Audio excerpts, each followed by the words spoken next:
For regular videos on ancient cultures and forgotten civilizations, please subscribe. The land of Turkey is full of ancient wonders that will fill you with particular awe and build an appreciation for the people who lived long ago in this beautiful part of the world. In this episode, we will be taking you on a tour of the ruins that the ancient Phrygians left behind.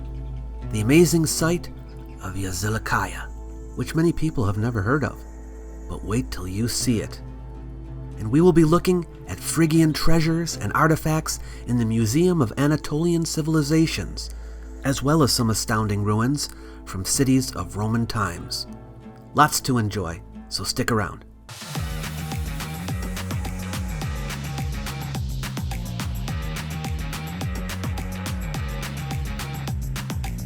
Welcome to the Antiquities Travel Guide, a helping hand for visiting historic places. Follow us to different countries as we search for ancient artifacts. If you too wish to explore the ancient past through travel, we'll help you plan where to go, what to see, and how best to enjoy what you encounter. In this series of the ATG, you can accompany Tess and me on our trek through Turkey, homeland of the ancient Phrygians, Luwians, Trojans, Hittites, Lydians, Galatians, and Greeks. Come on, let's go. After an amazing couple of days in Istanbul, if you didn't catch that episode, which featured the underground basilica cistern, make sure you do.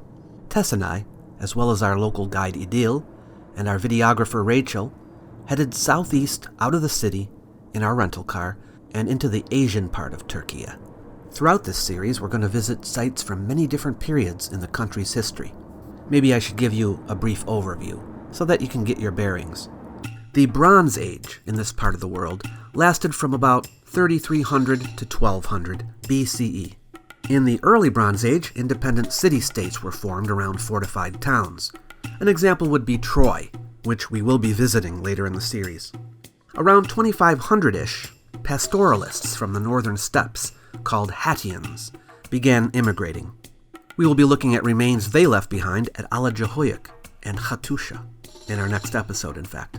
But after 2000, in the Middle Bronze Age, their settlements got destroyed or conquered by newly arrived Indo-European-speaking peoples, such as the Luwians and the Hittites. In the Late Bronze Age, most of Anatolia was unified politically by the Hittites. These were the glory days of the Hittite Empire. We will be exploring many Hittite remains as well.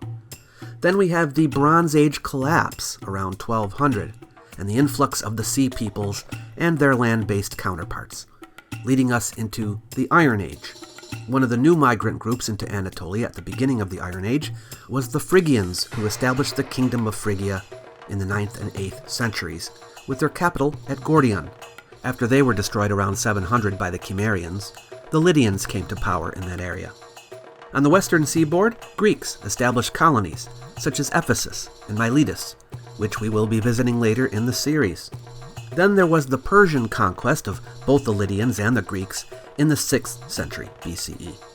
They held the territory for about 200 years until Alexander the Great took it from them.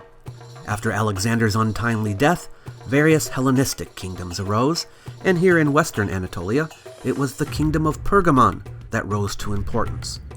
Then, in 133 BCE, the Kingdom of Pergamon was bequeathed by its last king to Rome, who reorganized it as one of their provinces. This area would remain in Roman hands until the Ottoman Turks took it between the 13th and 15th centuries CE.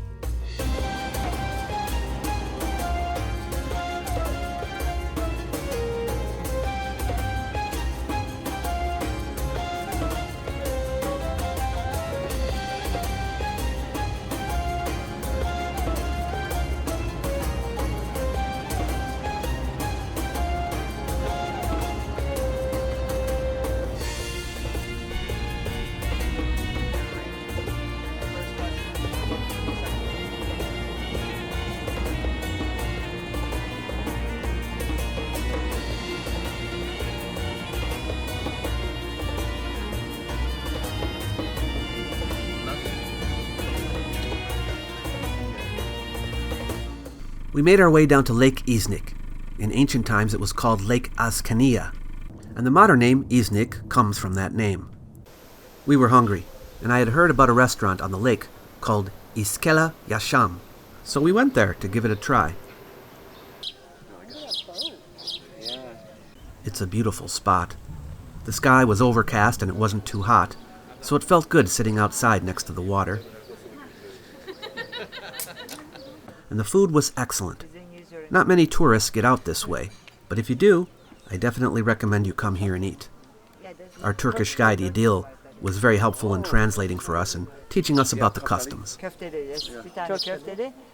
Bana da bir tane hamburger lütfen. Teşekkürler and teşekkürler. Teşekkür ederim. Sağ ol. Sağ ol. Chicken wrap.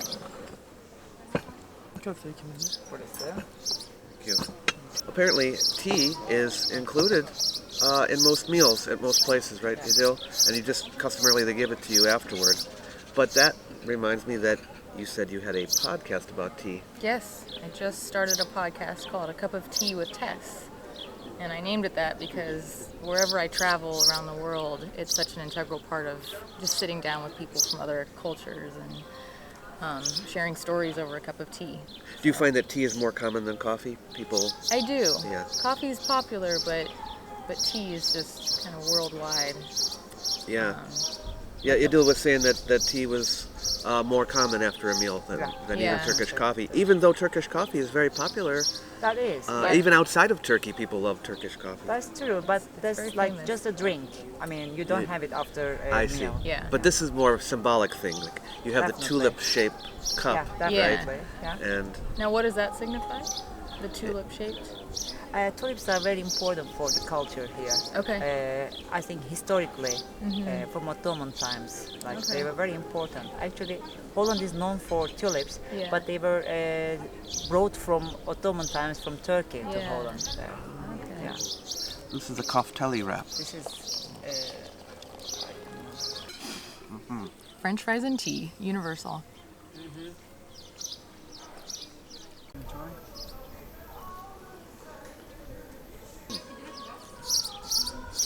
The lake, called Ascania in ancient times, is associated with a figure from Roman legend known as Ascanius, son of the hero Aeneas, though whether the lake was named after the legend or the legendary character was named after the lake, we can't really tell.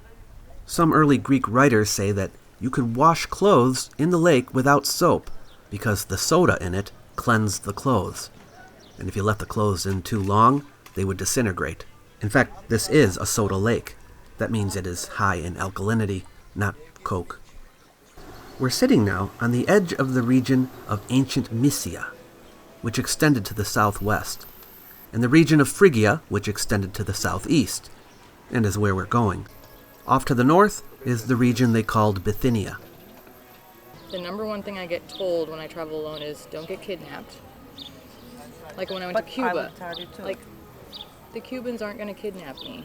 You can't live in fear. Then you can't do much. You can't live in fear. You can't leave your Yeah. comfort zone. Then it's safe, but it's Yeah. boring. Yeah, exactly. I'd rather take a little risk and see the world than stay at home Yeah. and be safe in my house. That's true. The other thing is just being adaptable. I used to be a lot more rigid, and now like things go wrong, and I'm just like, okay, it happens. You just roll with the punches. Just roll with the punches, because things always happen. You're always in some predicament. Yeah. I was raised to appreciate all cultures and all peoples. My father, he talks to everybody, anybody, he loves the people that no one else is talking to. Oh, there's a guy over there, everyone's ignoring him. He's going to go over to that guy. You know what I mean? So I was also raised to appreciate the beauty of things. So when we go on a family trip or whatever, he'd slam on the brakes. Everybody out of the car right now. We're all going to go look at the view over here. So come on. We're sleeping. Get up. Everybody out of the car. Look at that mountain. Isn't it gorgeous? We then made our way to the opposite side of the lake, where the town of Iznik sits. Did you know that Iznik is the site of the ancient city of Nicaea? Yes, and that is exactly why we went there.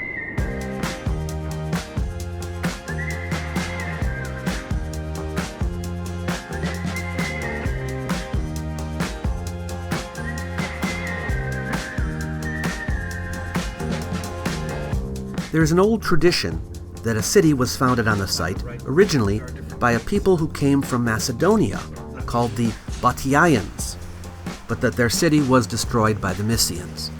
Then in 315 BCE, the city was refounded by one of Alexander the Great's successors, Antigonus the One-Eyed, but he named it Antigonea after himself. 14 years later, Lysimachus, another one of Alexander's successors, took it over and renamed the city Nicaea after his wife. Nicaea, which is the Greek pronunciation, turned into Nicaea in English. The city was taken over by the Romans in 72 BCE and was one of their most important cities, being the seat of the governor of the province of Bithynia and Pontus. All right, so we have three gates. So this is where we're going to walk. I think this is here. Yeah, we're going to be walking through here. Okay, let's go.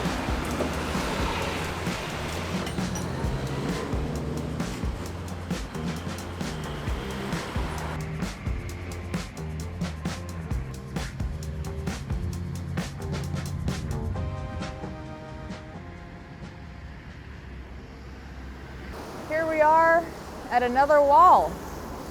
I figured you didn't see enough wall. Okay, so we're going to look at another one. Nicaea had 4 gates, and the city was designed in such a way that you could see all 4 gates from a monument in the city center. Only 2 of the city's ancient gates are still surviving in some decent condition, and that would be the Lefki Gate and the Istanbul Gate, which is this one right here, which I wanted you to see. The outer wall, there are 3 walls. The outer wall is the most recent. This was put up here by the Nicene emperors. And then there's an inner wall, which we're going to go look at next, that was built in the time of Claudius Gothicus. And then there's an original gate behind that. Can you see back there? That's the Gorgon Wall. That's the original wall to the city with the Gorgon heads up at the top. There's not much left of it, but as you can see, that wall isn't of the best defensive nature because it was built in the 200s when there wasn't really a problem with barbarian raids just yet. But then this wall, which is the biggest, the tallest, and the strongest, was definitely built for defensive reasons, and that was in the time of Claudius II Gothicus, the emperor I was telling you about before when we were looking at the column of the Goths. Okay, and at that time he had this wall built, and it's huge. Look at it. This is going to keep an army out. This gate, we don't know the exact date of it, but we call it the Gorgon Gate, and it was in the days of the High Empire, okay, early on, before barbarian invasions were an issue. So, as you can see, the gate is nice, it's big, but it wasn't going to keep a huge army out. But they didn't have to worry so much back then. The second wall was started under the Roman Emperor Gallienus, but was finished by Claudius Gothicus, and it originally had these 2 twin towers that you see here. And it's a single wall, but it went in a pentagon shape, okay, around, and this would be the entrance where everyone walked in. A lot of the outer casing is gone, but in this area right here, you can still see some of the beautiful finishing work that was done for the gate. It's clearly weathered, right? But you can still get an idea. And you see this crevice right here? This is where the door was. The huge doors. Usually they'd be open. Okay, I'm going to look for the inscription. So all of these ancient ruins we're seeing are in the middle of regular towns. So this whole amazing wall we're seeing, anywhere you look, there's cars and shops and people just living their regular lives. So pretty incredible. It's just standing here in the middle of everything. Nicaea, as many of you know, was the city where the famous Council of Nicaea met. This was a meeting of Roman Christian bishops held here in 325 CE at the insistence of the Emperor Constantine to reduce doctrinal diversity and to achieve a Christian consensus, or orthodoxy, across the empire on a number of points. This was the first meeting of its kind. Churches outside the empire were not included. The most famous product of the council was the Nicene Creed, which was drafted to settle differences of opinion about the relationship between Jesus, the Son of God, and God, his Father. To put it simply, how best to affirm Christianity as monotheistic and at the same time worship both God the Father and the Son of God. Bishops that would not accept the creed were removed from their positions. Despite the effort, there was a backlash against the creed for several decades afterward, but ultimately it was reaffirmed in 381 at the Council of Constantinople, which made official the Trinity doctrine as we now know it.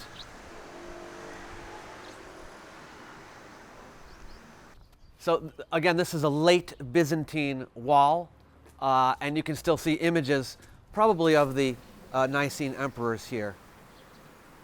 The final gate was constructed after there was a siege by the Arabs in the 8th century upon the original wall. And they decided that they needed another line of defense, so they built another wall, an outer wall here, inferior to the one there, but it didn't have to be as good because now they got two walls. This was constructed in the reign of Leo III. Now, there was originally an inscription here. It was here, I think, 100 years ago. It's not here anymore. But I want to read to you the text of the inscription, just to give you a little history of it. I'll translate for you. At the place where, with divine help, the insolence of the enemy was put to shame, it's talking about the defense against the Arabs here, successful defense, there our Christ-loving emperors Leo and Constantine restored with zeal the city of Nicaea, having erected in demonstration of their deed a trophy of victory by setting up a centenarion, that's a kind of tower, which Artabazdos, the glorious Patricios, that's a kind of dignitary, and Curopalates, a generic court title, completed by his toil. So Artabazdos was the architect of this gate. This is the 8th century now. We then headed southward into the central west part of Turkey, which was, in the Iron Age, Phrygian territory. If you're wondering why I'm calling it Turkey instead of Turkey, it's because in 2022, the country changed its name through the UN officially to Turkey. From what I understand, people in Turkey don't care so much whether you say Turkey or Turkey. It was mostly a nationalist PR effort by the Turkish government, but I'm trying to stay up to date. From an American point of view, driving in Turkey is easy. You can drive here with an American license. The cars are the same, and driving is on the right side of the road. As long as you know what the signs mean, you should be fine. It's really beautiful out here. Sometimes I think Americans have this idea that Turkey is a dry and deserty kind of country. And while that may be more true in the eastern part, it's not the case here in the west. The countryside is gorgeous, and I wish the video could match the kind of feeling we got from actually being here. You can see why people in ancient times chose to settle in this region. We made our way to the city of Eskişehir, which our guide, Idil, told us was a forward-thinking city and one of the best in the country to live in. We stayed at the Nova Vista Deluxe.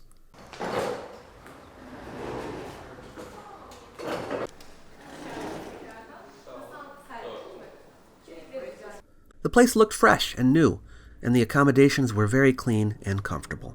And the price was reasonable. So I highly recommend it. It's not in the heart of downtown or anything, but we were only planning to stay the night and head out again, so that didn't matter to us.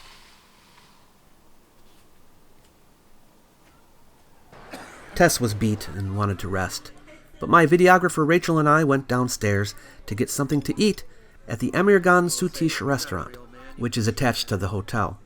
It's a chain, I think, but the food was of high quality. Thank you. Look at that, huh? Look at this. Wow. Oh yeah, it looks like spinach. Oh, and mushrooms. Yeah. Oh. Good flavor. Out here, the prices are a lot lower than we found in Istanbul. After a comfortable night in a cozy bed, we went downstairs, rested and refreshed for our breakfast buffet, which was included in the price of the rooms.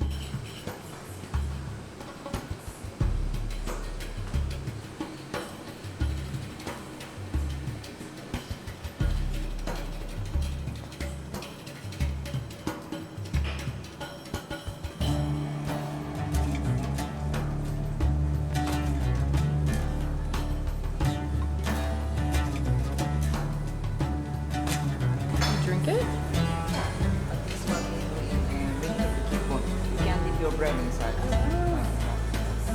Otherwise, it might even squeeze.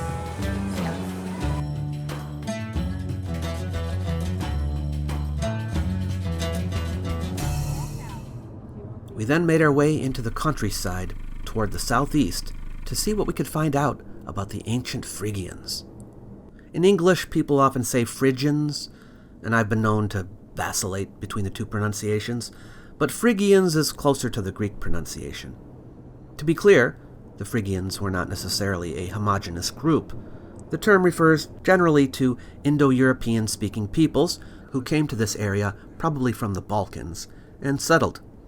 We are in their heartland right now. You can see some of their monuments and tombs on the way, which are cut right out of the natural tuff. But we are going to the site of one of their most important settlements, Midas City, which today is called Yazilikaya.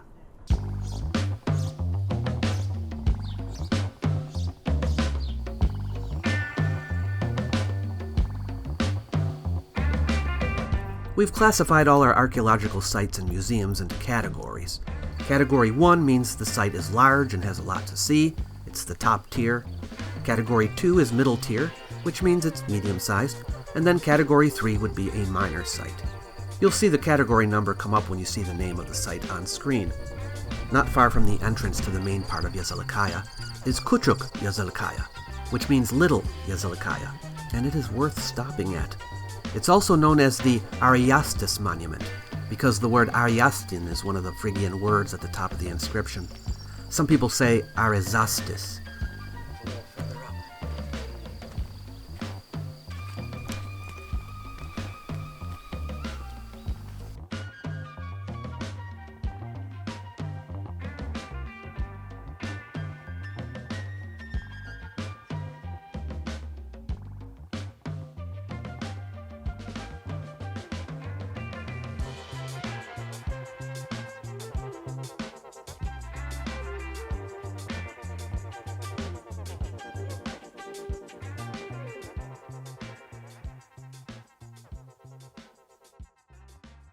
Of all the Phrygian monumental facades, it is probably in the best condition.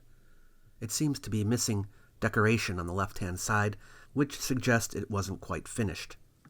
The Phrygian language is closely related to Archaic Greek, and in fact, the Phrygian script is basically the same as the Greek alphabet, but with some additional Phrygian characters. The inscription reads, Bonok, the Akananoganos, a priestly title, made this mother, referring to a goddess, as his idol. Whoever puts his own name on this mother something, the word is unclear, and no, that's not a joke, let him be taken by the mother herself. Then it says it was funded by a ruler named Atanian. The mother goddess it is referring to is Kubileia, who is known to the Greeks as Kybele. The monument is dated to about 550 BCE. It's a bit chilly up here. Now I know why they called them the Phrygians. So I've been collecting pine cones. It's a little souvenir from this amazing place.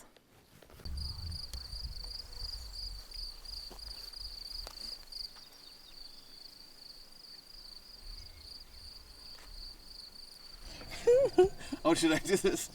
See you later. Driving off. When you're on my trip, you gotta keep up, okay?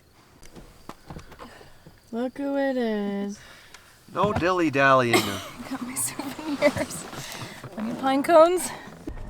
Then we went over to the main city, less than 2 kilometers away. Gordion was the capital city of the Phrygians, and therefore its political center. But this place, and we don't know its original name, appears to have been the most important religious center. Although the site was occupied since the Bronze Age, the earliest Phrygian occupation wasn't until the end of the 8th century BCE.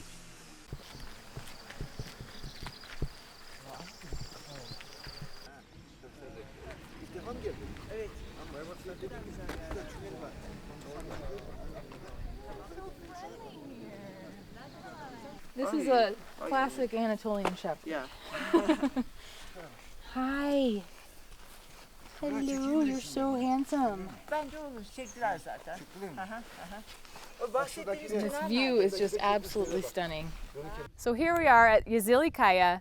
We are about an hour's drive out of Eskişehir, where we stayed the night last night. As you can see, it's absolutely beautiful out here. We are in complete countryside, and we're here to see these monuments that David will talk to you about. But it's amazing out here. There's friendly dogs, amazing guides. It is free to get in, free parking. It's very laid back.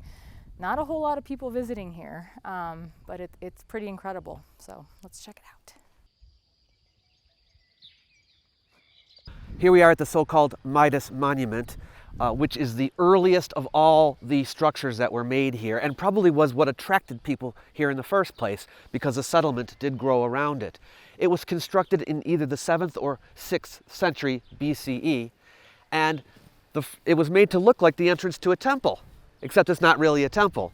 The doorway, right, is not really a doorway, it's a fake one, but it was a niche there, probably to house the statue of the goddess that was worshipped here, Cybele, or known to the Phrygians as Matar, mother. Up at the very top on the left is the inscription, the main inscription in the Phrygian language. And it reads, I'm translating to English now, Attis, the son of Archias, the Yakananoganos, a word that probably means like an oracle priest, made it for Midai, the leader, the ruler. So the word Midai has been interpreted to be Midas, Midas. Some people think a legendary king of the Phrygians. But other people say, oh no, Midai is a title for Cybele, the goddess.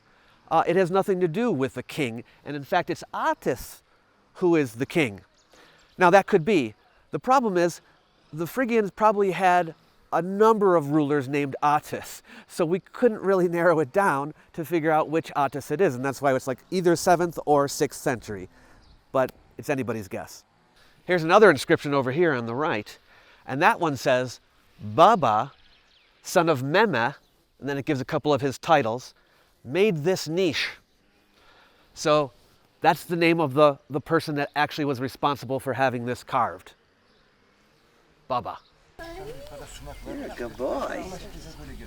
I don't know what good boy means. I don't speak English. Merhaba. How do you say? Oh, okay. It's pretty high. That's why it's always so difficult. Oh, yeah. A path leads down around behind the Midas Monument.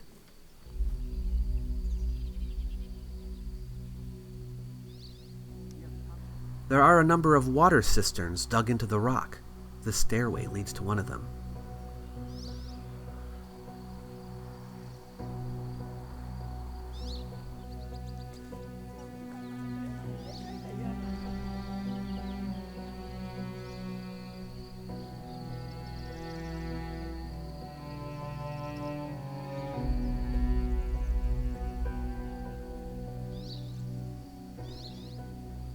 This is called Little Yazilikaya, also known as the Unfinished Monument. And what's cool about the Unfinished Monument is we can compare it to what we saw over there.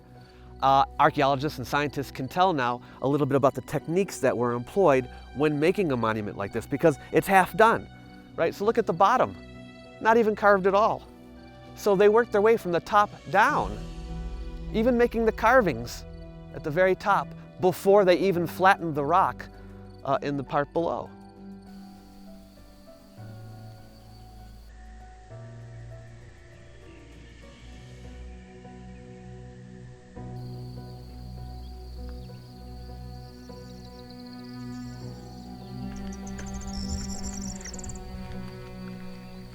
So we're just walking around the grounds, checking out this amazing view. The weather is incredible. We've had an amazing canine guide showing us the way. Oh, this is a rock tomb.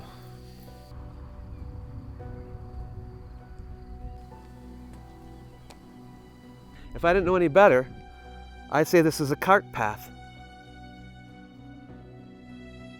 It's got 2 ruts for the wheels. Actually, it continues through here. Looks like there were wagons would come through here and this way. So over many centuries of use, you know, the carts going back and forth and so forth, this would have been worn away. And then of course, once you already have a little bit of a trough made, the water, whenever it rains, runs through here and digs it even deeper. But I'm no geologist. We really enjoyed the walk. The temperature was cool and the view was breathtaking. Oh,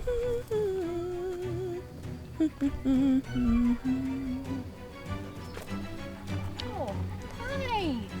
Where did you come from?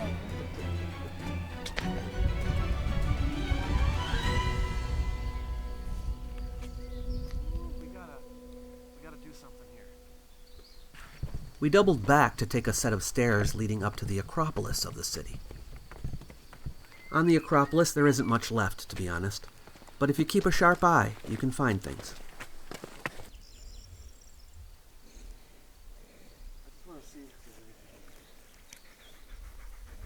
The step platform there was once part of an altar.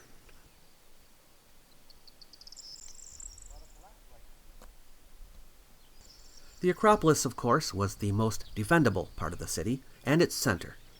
It is thought there probably was a wall around it, but there's no trace of it today. We do know there were 4 fortresses built around the city. Their ruins are still visible in the surrounding hills. These controlled the roads that led into the valley from the north and east. We're not gonna go.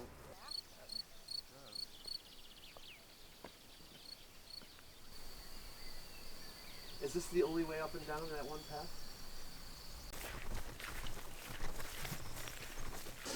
We went down a path on the other side of the Acropolis to check out some Phrygian tombs.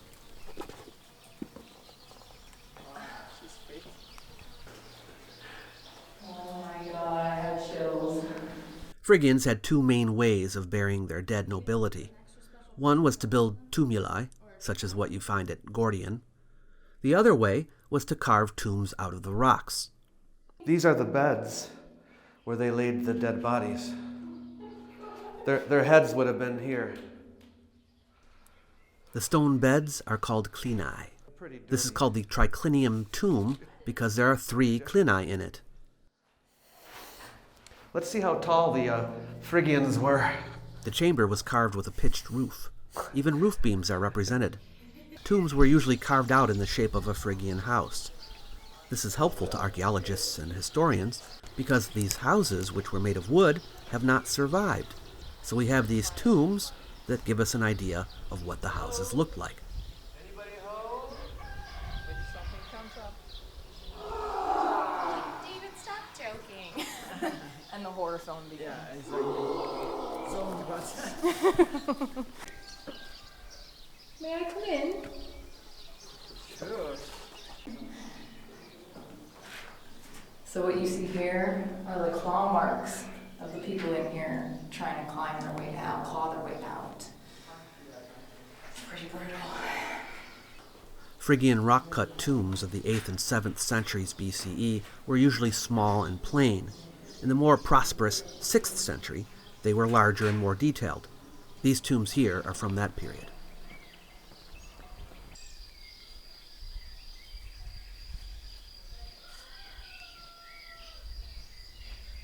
Many of these tombs were reused in Hellenistic and Roman times. Yeah, like for example, if they want to reinsure some older. The tombs in the Rock of the 40 Eyes are not actually from Phrygian times. After the collapse of the Phrygian kingdom, people continued to live here through Persian times, Hellenistic times, and Roman times. The tombs in the rock are from Hellenistic and Roman times. We then hopped in the car to make our way to Ankara. On the way, we pulled into a roadside rest stop. What's interesting is that they actually had a buffet there. Idil said that it's often hit and miss when it comes to food quality at places like this, but she took a look and said we were good to go, so this is where we had lunch. The food quality was high, and the prices were low, so if you're in this neck of the woods, this is a good place to stop. I had to try this. It's Turnip juice, no sugar added. First time.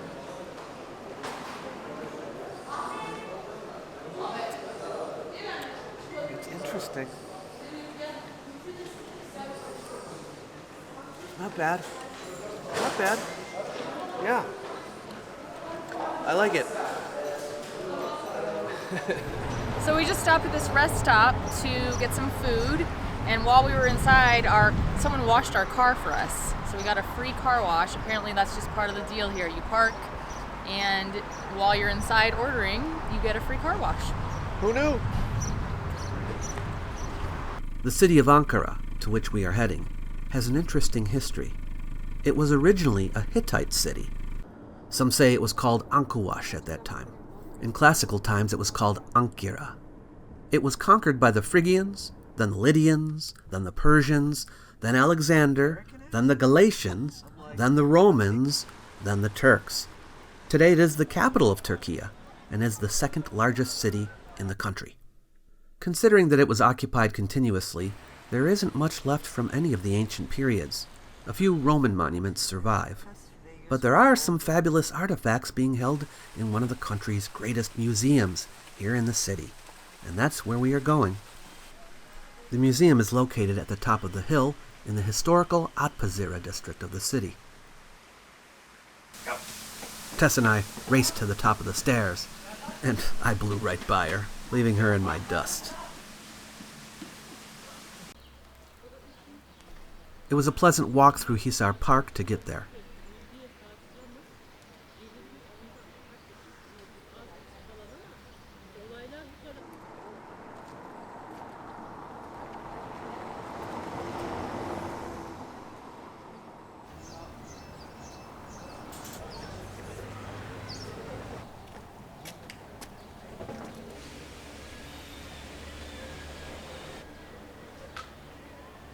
So here we are in Ankara, the capital of Turkey.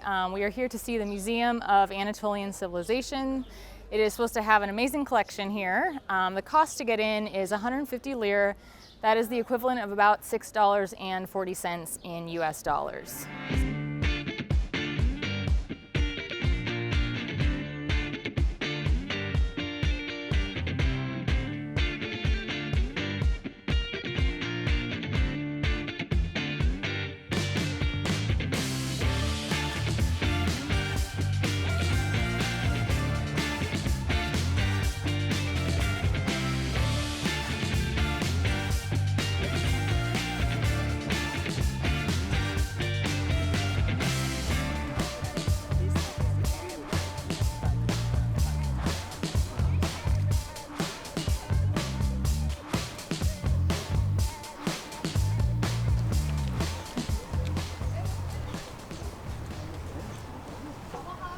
You can go in chronological order by walking down the right side hallway after you enter.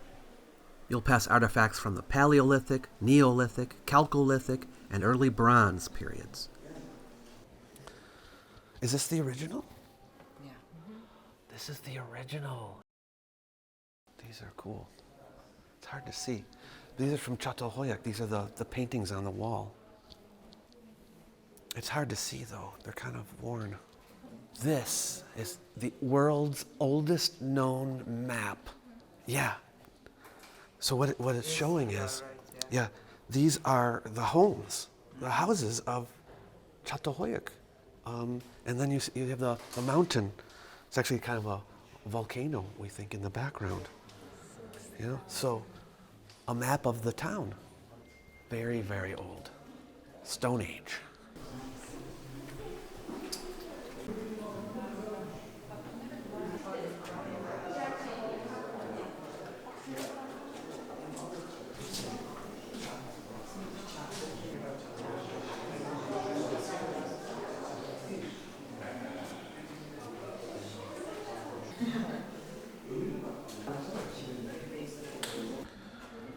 An ancient bowling ball.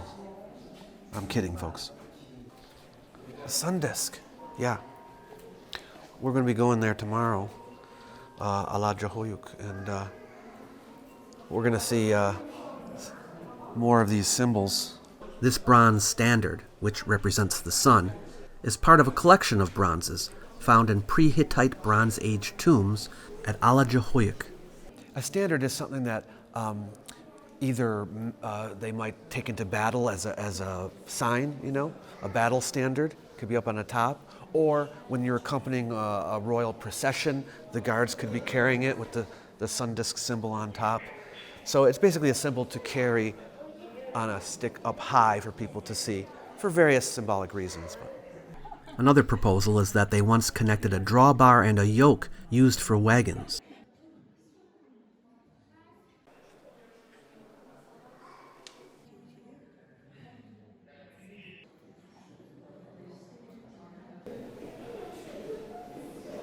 Here's my family.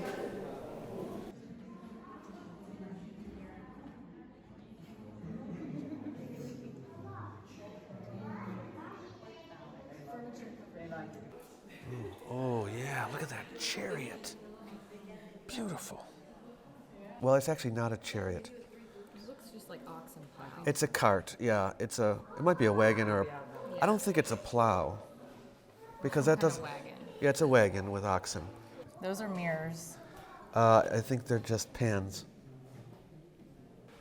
That's proof of aliens right there.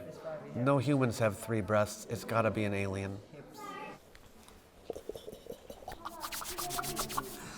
Look at this. Unbelievable. This is one of the most amazing finds of ancient history. Check these tablets out. Do you know how old they are? These are from Kanesh. And they're basically just business records and receipts and little letters concerning business that people from Mesopotamia, traders, merchants from Mesopotamia, came here to Anatolia to buy and sell and so forth. And we found their records written in cuneiform script. These come from the 19th or 18th centuries BCE. Long time ago. We're talking about 4,000 years ago. Oh, this is a great one. The river ordeal one. That's 22. So which one's? Oh, this one. Yeah. In those days, if you didn't know whether someone was guilty or not for some crimes, you'd have them take the river test. It was trial by ordeal. And you'd throw them into the river, in a part of the river where you could easily drown and die, like the rapids or something like that. And if they survived, that meant they were innocent. The river god will save them if they are innocent. If they are guilty, he'll let them drown. So all criminals should practice their swimming. Tablet belonging to Sargon of Akkad. I didn't even know this existed. What the heck? The king Sarukin, Akkadian king, the king of 4 worlds, the strong king. Oh, I gotta look this up. So it actually, it's from like 300-400 years after his time. So it must be just talking about him. That's all I can gather. Hey, did you get this one? Because it still has the holder. They used to put them in those. They're like the envelope. Yeah. This is particularly interesting, this stuff here. These are molds, right? So over here you can see like axe molds. So they'd pour the molten metal into them to form the axes. And here you have some of the axes here. Also, look at these. This is where you would pour, if you wanted to make little pendants, ornaments of various kinds. We still have some of the molds there. And check this out, belt buckles. Belt buckles from the Bronze Age. You have any idea what these are? These are terracotta bathtubs. Yeah. Hop in. Pretty cool.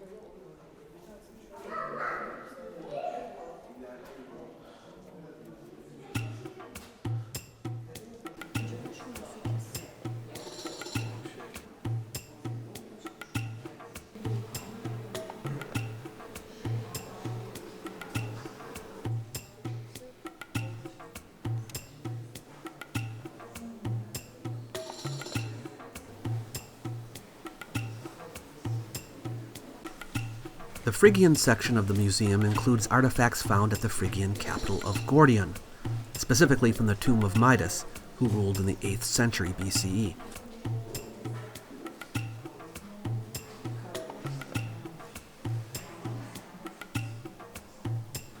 They just put him here with the... I guess this is all from his tomb. I think this is not kitchen. Is it, you see?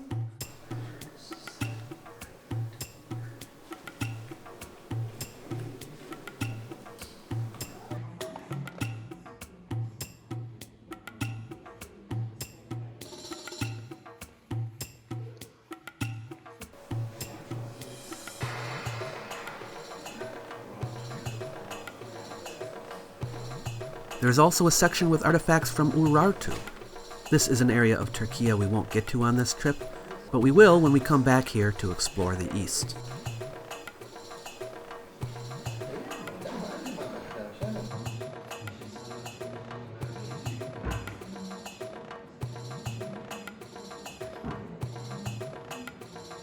But probably my favorite section of the museum is the Hall of Stone Artifacts. These are large reliefs taken from buildings that can't fit into a standard-sized display case. Most of the items here are Hittite or Neo-Hittite. If you want to know more about the difference between Hattians, Hittites, and Neo-Hittites, see my video, How the Hittites Got Their Name. There are many items here from Gaziantep, which we will go to in our next journey to Turkey, but also from Alacahuyuk and Hattusha, both of which we will visit in the next episode.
On top of another hill near the museum is the Haji Bayram Park, and in that park is a Roman monument that I really wanted to show you. So we had to go back down the hill and then up another one. Fortunately, there is an elevator on the other side that will take you up. It took about 20 minutes to get there from the museum on foot. The park is picturesque and charming, and families like to hang out here. But check out that white structure right in front of us. These are the remains of the Temple of Augustus here near the top of Ankara. And it was erected in 25 BCE after Augustus Caesar conquered this region and annexed it and made it a new province of the empire called Galatia.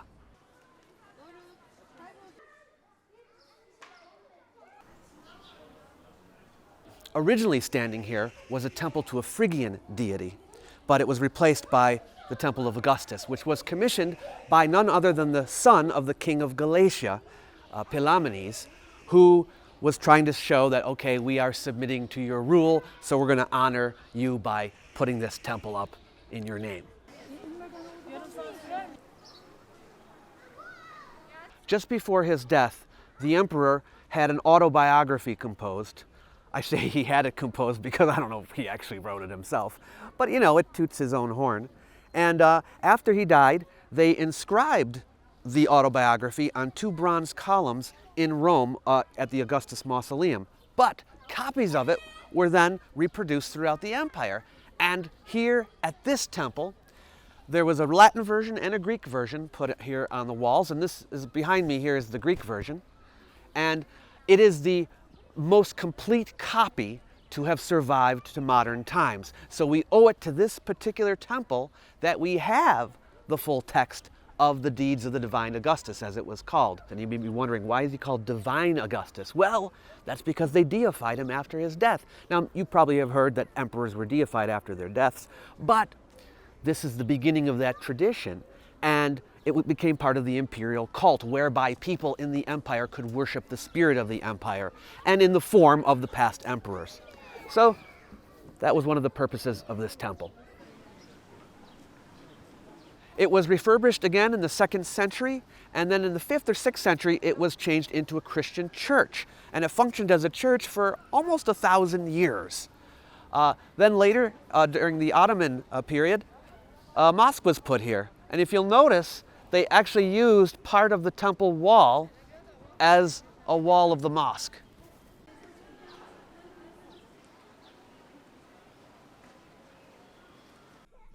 There was an inviting-looking restaurant called Nazim Usta right next to the temple, so we decided to stop there for supper.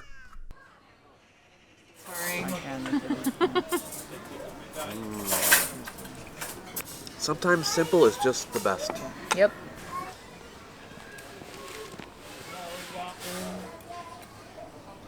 So what do you think about this whole section of town here, the Acropolis? It was a pleasant surprise. We walked up this hill into this little haven. Yeah, it's very nice. There's these rose gardens. Yeah? Very colorful. Very peaceful, children playing, very calm. And there's just down the steps there, it's just this crazy hustle and bustle of the city. Would you rather have... Oh, thank you. Look at this, huh? Iskender doner. Oh, that looks great too. Look at this. Ooh, yogurt, rice. Oh, look at that pepper. That looks amazing. Oh, it's got bread in it. Oh yeah, it's got like bread cubes.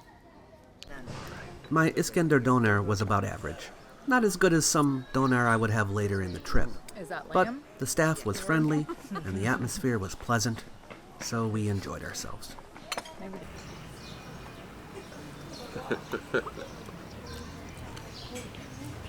It tastes like the juice in pickles. Yeah. Mm-hmm.